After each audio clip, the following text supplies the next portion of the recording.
Janet Jackson spent almost 60 years keeping one of the biggest secrets in music. From the outside, she looked like royalty, the youngest daughter of America's most famous musical family. But behind the Havenhurst walls, something darker was happening.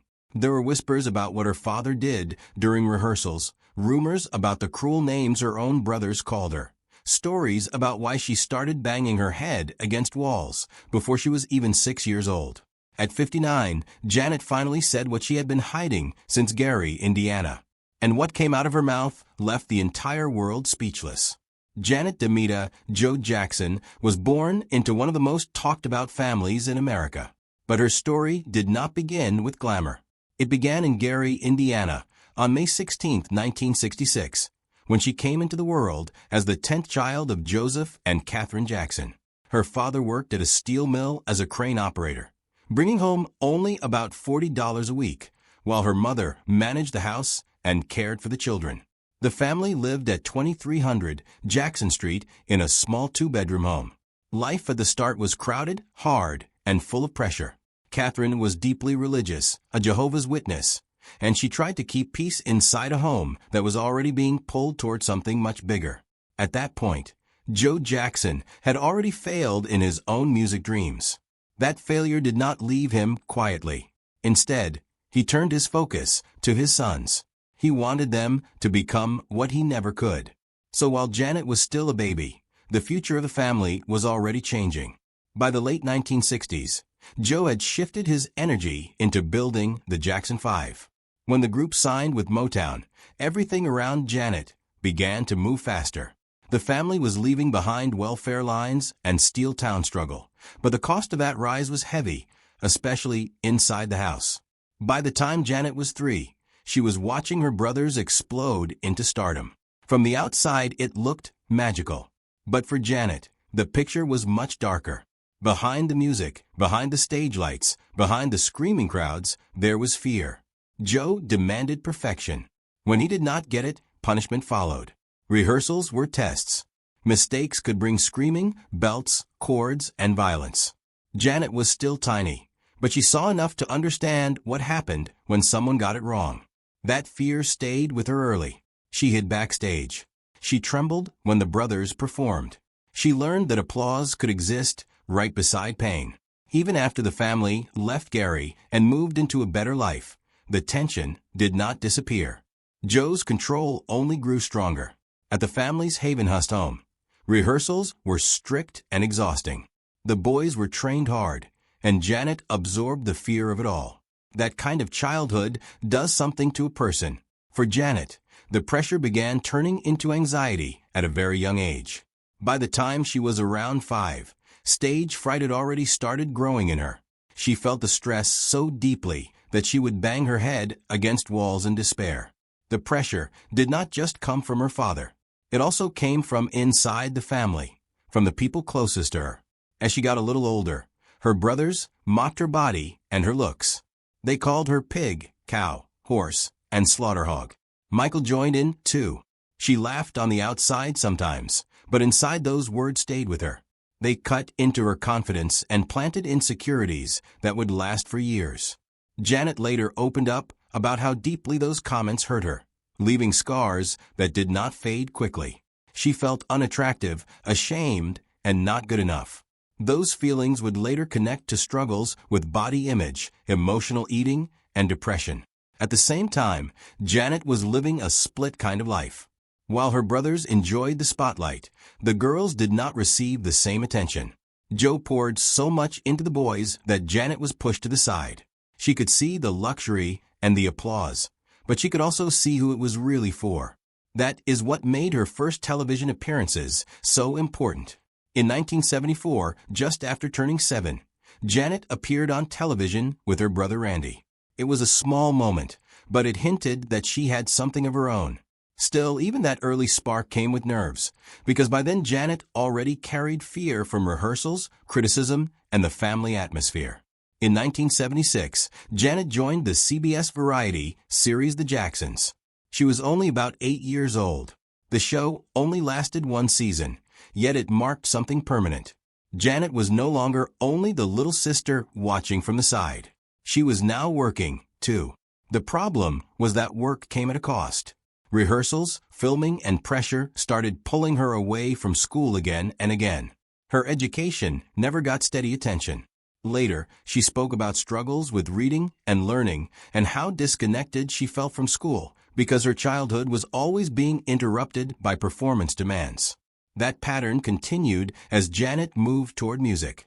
In 1978, when she was only 11, she released her first single, Young Love. Joe pushed her into it. He chose the path. The single did not become a huge hit, but in a family where greatness was the standard, even decent results could feel small.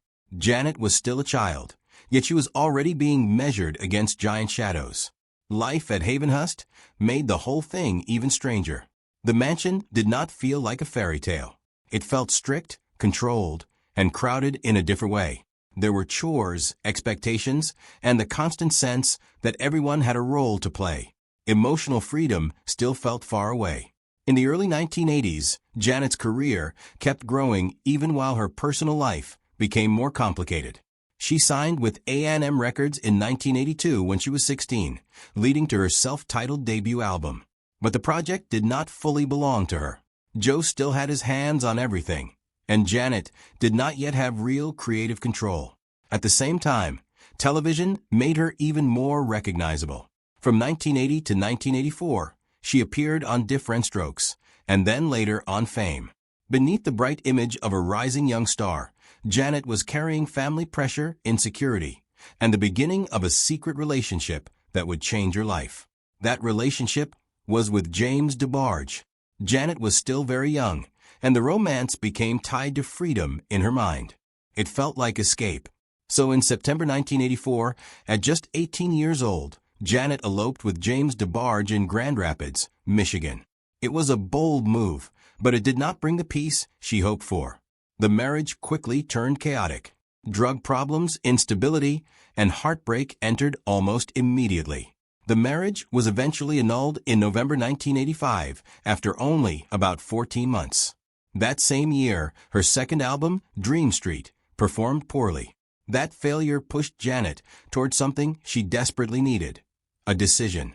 She could keep going as Joe Jackson's daughter, or she could finally take control of her own life. She chose the second path. In early 1985, Janet fired Joe as her manager. That was not a small move.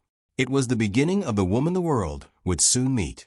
She connected with Jimmy Jam and Terry Lewis, and for the first time, she was not simply performing someone else's idea of who she should be.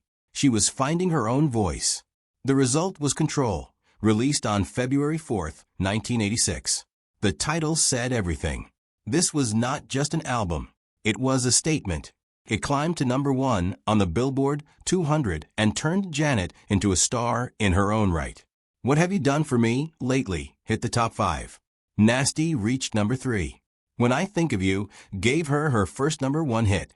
The album stayed on the charts for a long time, sold millions, and changed the entire direction of her career. Control was about freedom. It felt like a young woman stepping out of a cage and announcing that she was done being managed, done being pushed, done being underestimated. Then came the next leap. On September 19, 1989, she released Rhythm Nation 1814. The album sold around 20 million copies worldwide and produced an extraordinary run of hit singles. Miss You Much became a #1 smash. Escapade followed. Black Cat reached #1, too. The album sent 7 singles into the top 5, a rare achievement. But what made Rhythm Nation special was not only its success, it was the message. Janet was now speaking about society, violence, education, racism, and unity. The project carried purpose. By the early 1990s, Janet Jackson was not just successful. She was everywhere. Then came Janet in 1993, and somehow she went even bigger. That album sold around 26 million copies worldwide. It changed the way people saw her, showing a softer, more sensual, more grown version of Janet Jackson. The lead single, That's the Way Love Goes, reached #1 and stayed there for 8 straight weeks, the longest run by any female artist in the 1990s. On October 7, 1997, she released The Velvet Rope. The album debuted at number 1 on the Billboard 200 and went on to sell more than 10 million copies worldwide. Janet created it after a painful emotional breakdown and after dealing with long-running depression. That pain gave the album its center. The Velvet Rope went deep into loneliness, self-worth, domestic violence, sexuality, and homosexuality. Then came the night that changed everything. On February 1, 2004, during the halftime show of Super Bowl 38 on CBS, Janet closed the performance with Justin Timberlake. As the song ended, Timberlake pulled part of her costume, exposing Janet's right breast for about half a second in front of an estimated 140 million viewers. The moment was labeled Nipplegate and triggered more than 500,000 complaints to the FCC. A federal investigation followed. CBS and the NFL publicly placed the blame on the artists. But what mattered most was what happened next. From that point on, the fallout hit Janet and Justin very differently. That same year, Janet released Damita Jo. On paper, it did not look like a disaster. It debuted at number 2 and sold 381,000 copies in its first week, the biggest opening week of her career at that point. But in the shadow of the Super Bowl, it was treated like a flop. Radio stations refused to play her singles. Music videos were blocked. MTV pulled away. The FCC fined Viacom $550,000. Later reporting suggested that Janet had effectively been blacklisted. Some reports estimated that she lost around $20 million in roles, endorsements, and exposure. One documentary claimed that CBS chairman Les Moonves personally pushed to freeze her out and wanted both Janet and Timberlake to apologize to him in person. Timberlake reportedly did. Janet reportedly did not. That difference seemed small on paper, but the outcome was huge. Justin recovered quickly. Janet did not. Over time, more fans and critics came to see that difference as something tied to race, gender, and power. Still, she did not disappear. In October 2015, she released Unbreakable, her first album in 7 years, and it debuted at number 1 on the Billboard 200. That achievement made her the first artist ever to top the chart in her teens, 20s, 30s, 40s, and 50s. Her private life was changing too. In 2012, Janet quietly married Qatari businessman Wissam Al-Mana. Then in April 2016, at age 49, she announced her pregnancy. On January 3, 2017, she gave birth to her son, Isa, in London. But what should have been a joyful chapter quickly turned difficult. Janet later faced severe postpartum depression, and her marriage fell apart soon after. Reports described a bitter custody battle and deep tension. That sense of return became more official in 2019 when Janet was inducted into the Rock and Roll Hall of Fame. In 2022, Janet also became more open about the deeper pain behind her strength.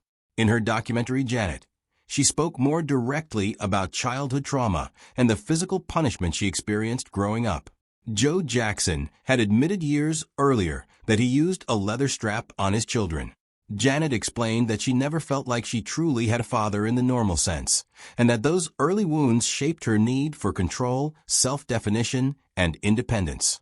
The Together Again tour, which began in 2023 and continued through 2024, turned into the highest-grossing tour of her career.